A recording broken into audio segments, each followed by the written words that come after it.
नमस्कार मित्रांनो, सीड्स किचनमध्ये तुमचं मनपूर्वक स्वागत। आज आपण पाहणार आहोत झटपट अशी फोडणीची भाकरी।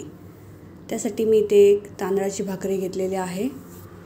2 चमचे तेल गरम झालं चांगलं की त्यात अर्धा चमचा मोहरी टाकायची, नंतर अर्धा चमचा जिरं टाकायचं। मोहरी आणि जिरं चांगलं भाजू द्यायचं।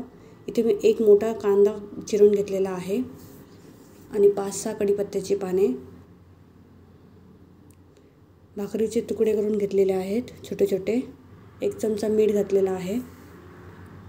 कांदा चांगला परतवायचा लो गॅसवर 1 मिनिटभर। त्यात 1 चमचा मी मालवणी मसाला घातलेला आहे।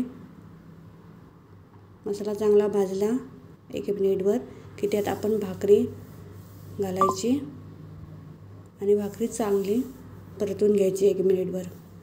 ही रेसिपी तुम्हाला जर आवडली असेल तर माझ्या चॅनलला नक्की सबस्क्राईब करा। व्हिडिओ बघितल्याबद्दल धन्यवाद।